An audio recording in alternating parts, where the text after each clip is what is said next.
देखिए दोस्तों, मैंने अपने YouTube चैनल पर परसों एक कम्युनिटी पोस्ट की थी। ठीक है, स्क्रीनशॉट लगा रहा हूँ मैं। अगला वीडियो आप किस टॉपिक पर देखना चाहते हैं कमेंट करके बताएं। ये कम्युनिटी थी और मैंने लोगों से सवाल पूछा था। मैंने जानना चाहा था कि लोग क्या देखना चाहते हैं, लोगों को किस समस्या से ज़्यादा जूझना पड़ रहा है। ठीक है, तो इसमें 21 कमेंट्स आए। तो कुछ बड़े बड़े कमेंट हैं जिनसे सब लोगों का फ़ायदा हो वो मैं पढ़ूंगा और उनका रिप्लाई करूँगा। ठीक, और लोगों ने जो सवालात किए हैं मैं उनके सवालात के जवाबात देने की कोशिश करूँगा। जो प्रॉब्लम्स हैं उनका सॉल्यूशन बताऊंगा। ठीक है, देखिए पहला जो टॉपिक है वो ये है। जो पहला वीडियो इस टॉपिक पर बनाया था समझ में नहीं आया था, new video please update same BRN। भैया जी बहुत परेशान हूँ, प्लीज़ मेरा समाधान कर दो। मतलब जितने भी लोग परेशान हैं वो लगभग सेम BRN से परेशान हैं। तो देखिए सेम BRN का तोड़ भी मैंने बताया है, यहाँ तक कि UIDAI ने खुद ही मतलब आपके जो एफिडेविट है उसमें कहा है। मैं कई वीडियो में बता चुका हूँ, बार बार बताऊँगा तो बोरियत सी होगी। और मेरे लोग कमेंट वैसे ही करते रहते हैं कि भैया वही टॉपिक उठा के लेके आ जाता है बार बार, ये बातें वो बातें। लेकिन हाँ, इस टॉपिक पे फिर से विस्तार से एक वीडियो बनाऊंगा। लेकिन आप जो है चैनल पे विजिट करके वीडियोस देख सकते हैं। मैंने सेम BRN की प्रॉब्लम का सॉल्यूशन भी बताया है। सेम BRN में आपको मोस्टली जो आपका ओल्ड बर्थ सर्टिफिकेट है उसे कैंसिल कराना है। उसे कैंसिल करा लोगे तो उसका रिकॉर्ड नेट पे वैसे ही नहीं होगा, तो वो नॉन जेन्युइन डॉक्यूमेंट में आएगा, फ्रॉड फेक डॉक्यूमेंट में आएगा। तो ऐसी सिचुएशन में UIDAI आपके आधार को सस्पेंड कर देगा, डीएक्टिवेट कर देगा। ठीक है, तो फिर उसके बाद अंडर 28 के तहत डीएक्टिवेट किया जाएगा आपका आधार। और उसके बाद जो है रीएक्टिवेट हो गए और फिर आपका DOB अपडेट होगा। तो ये कुछ है। अब देखिए ये जो है ये भाई साहब कह रहे हैं आधार कार्ड में 2004 है, जन्म प्रमाण पत्र में 2013 है, 2013 करवानी है। 9 साल का डिफरेंस है। फर्स्ट बार डेट ऑफ बर्थ हर बार रिजेक्ट होता है। रीजनल ऑफिस में गया, वहाँ बात सुनने को तैयार नहीं कोई भी। प्रगति मैदान में गया था, वो कुछ नहीं सुनता कोई भी। जब फर्स्ट टाइम है, 9 साल का गैप है, 2004 हो गई है, 2013 करवानी है। लेकिन एक्चुअल एज जब आपके पास बर्थ सर्टिफिकेट है तो 2013 ही होगी, क्योंकि होता है कभी कभी टाइपिंग मिस्टेक से भी। क्योंकि मेरे सामने भी एक ऐसा केस आया है कि DOB है 2002 और हो गई 2024 और वो अपडेट हो गई थी। तो ऐसी सिचुएशन से कई लोग जूझ रहे हैं। तो देखिए ऐसी सिचुएशन में आपको जो है वो टाइपोग्राफिकल, अगर आपने पहले जो है आधार अपना जब बनवाया था तब बर्थ सर्टिफिकेट दिया था और टाइपोग्राफिकल मिस्टेक या ऑपरेटर एरर की वजह से आपकी DOB गलत हुई है तो दूसरा सेल्फ डिक्लेरेशन का फॉर्म भरा जाएगा। आपको पूरी बात क्लियर करनी चाहिए थी।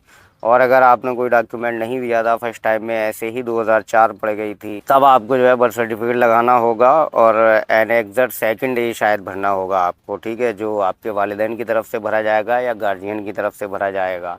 और फिर उसे लगा के आपको जो है वो अपना DOB अपडेट करवा लेना है। आपको किसी के हाथ पैर नहीं जोड़ना है। किसी भी नज़दीकी आधार सेवा केंद्र पर जाकर सारे डॉक्यूमेंट आपको PDF फाइल स्कैनिंग बना लेनी है। स्कैनिंग करने के बाद अपने डॉक्यूमेंट की और फिर UIDAI के help@uidi.gov.in पर ईमेल कर देना है, पूरा एक लेटर लिख के। और फिर उसके बाद अगर आप चाहें तो वो डाक के ज़रिए भी, स्पीड पोस्ट के ज़रिए भी अपने डॉक्यूमेंट अपने रीजनल ऑफिस को भेज सकते हैं, जिससे आपकी DOB अपडेट 101% होगी। एक बार आप ये तरीका ट्राई कीजिए। ठीक है, ठीक है। देखिए अब अगला देखते हैं। एनेक्सर 1 स्टाम्प कितने का होना चाहिए? मेरे यहाँ 200 का मिलता है। अरे बाप रे। पेपर कितने पेज पर होना चाहिए और एक्सेप्शन केसेस पर सेल्फ डिक्लेरेशन कौन सा यूज़ करें?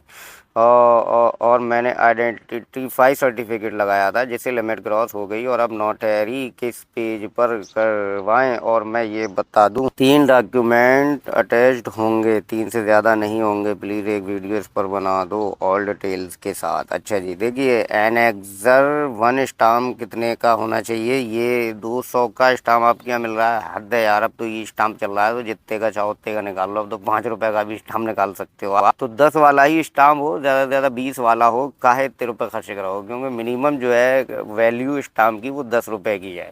10 वाला स्टाम्प पे आप प्रिंट करा लीजिए। अगर 3 पेज हो रहे हैं तो देखिए स्टाम्प अगर पहले पेज पे आप आधा प्रिंट करवाएंगे और एक सेकंड पेज और उसमें ऐड करवा लेंगे जब प्रिंट करवाएंगे तो 2 पेज हो गए और तीसरा पेज जो है वो आपका बर्थ सर्टिफिकेट हो गया। तो इस तरीके से आपके तीनों पेज स्कैन हो जाएंगे, नो प्रॉब्लम।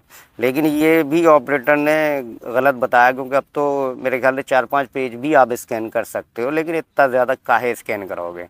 तो 3 पेज में काफ़ी है। आधा जो है स्टाम्प के पहले पेपर में और आधा जो है दूसरा पेपर ले लेना एक, और फिर उसके बाद बर्थ सर्टिफिकेट भी स्कैन हो जाएगा, काम हो जाएगा आपका। इसमें सेल्फ डिक्लेरेशन की कोई ज़रूरत है ही नहीं, बस एनेक्सर ए ही काम करेगा, क्योंकि अगर आप माइनर हैं तो और एडल्ट हैं तो एनेक्सर सेकंड ए। आधार डीएक्टिवेट हैं, रेगुलेशन 28 में फिर से एक्टिवेट कैसे होगा इस पर देखना चाहते हैं सर प्लीज़। अच्छा, ये भी इस पर भी मैं वीडियो बना चुका हूँ, वो आप जो है मैं डिस्क्रिप्शन में लिंक दूंगा, आप देख लेना ध्यान से, ठीक है। Your document are in order, your DOB update request will be proceed. भाई ये मेल आया हुए मुझे 70 दिन हो गए हैं पर अभी तक अपडेट नहीं हुआ है। 70 दिन हो गए हैं, तो आपको जो है 1947 पे एक बार और इसकी कंप्लेंट दर्ज कराना चाहिए, लेकिन आपके डॉक्यूमेंट सही पाए गए हैं और आपकी डीओबी अपडेट की रिक्वेस्ट जो है प्रोसीड की जा रही है, आगे कार्रवाई हो रही है। इसका मतलब यही है। 90 दिन का भी टाइम होता है तो आप 90 दिन तक वेट कर लो, लेकिन ज़्यादातर केसेस में डीओबी लिमिट क्रॉस में 180 दिन भी लग जाते हैं। भैया प्लीज़ मेरी प्रॉब्लम सॉल्व कर दो। मेरे बर्थ सर्टिफिकेट और 10th मार्कशीट में नेम आदर्श और डीओबी 11/2006 है और आधार कार्ड में नेम आदर्श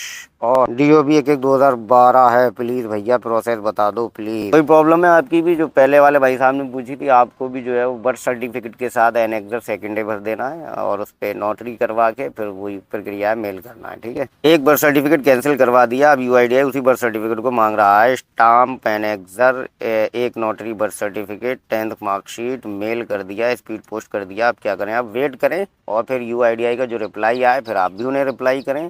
अगर वो सेम बीआरएन मांगें तो आप उन्हें बोल दें कि वो कैंसिल करवा दिया गया है, सेम बीआरएन पॉसिबल नहीं था।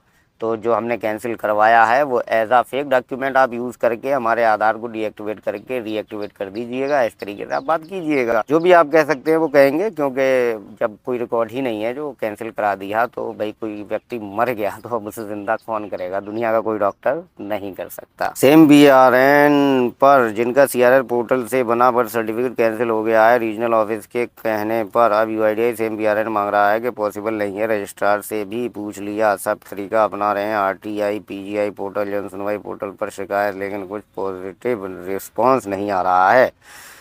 हर बार कॉपी पेस्ट आंसर आता है सेम बीआरएन। यूआईडीआई को मेल किए कि इन्फोर्समेंट डिवीज़न को ट्रांसफ़र कर दो, एसआरएन नंबर आ गया लेकिन रिजोल्यूशन ही नहीं आ रहा है, इस पर वीडियो बनाओ। अच्छा, रिजोल्यूशन नहीं आ रहा है तो कुछ दिन और वेट कर लो यार, 90 दिन का वक्त होता है, 180 दिन का भी वक्त होता है, देख लो। लेकिन हाँ, जब आपका जो कैंसिल हो गया है अगर पुराना वाला बर्थ सर्टिफिकेट, तो आपको बिल्कुल भी टेंशन नहीं लेना है, क्योंकि आप खुद ही कह सकते हो, क्योंकि यूआईडीआई खुद ही कहता था कि पहले कि भैया कि या तो कैंसिलेशन स्लिप ले आओ हमारे पास ओल्ड वाले डॉक्यूमेंट की, या फिर जो है उसे करेक्शन करवा के ले आओ। ये तो यूआईडीआई ने अब जाके कहा है ना, सेम बीआरएन ये सारी चीज़ें, ये तो अब की बात है ना, तो वो आपका होगा, टेंशन ना लो आप। तो ये कुछ चुनिंदा कमेंट्स थे जिन्हें पढ़ना ज़रूरी था कम्युनिटी पर, क्योंकि लोगों ने बड़ी उम्मीदों से कमेंट किए थे, तो मैंने सोचा इस पर जल्दी से जल्दी मैं वीडियो बना दूंगा आप लोगों के लिए। तो मुझे उम्मीद है कि आपको कुछ अपने मसाइल का हल देखने को मिला होगा, कुछ नया सीखने को मिला होगा। अगले वीडियो मिलेंगे, तब तक के लिए अपना ख्याल रखिए और वीडियो को शेयर ज़रूर कीजिए।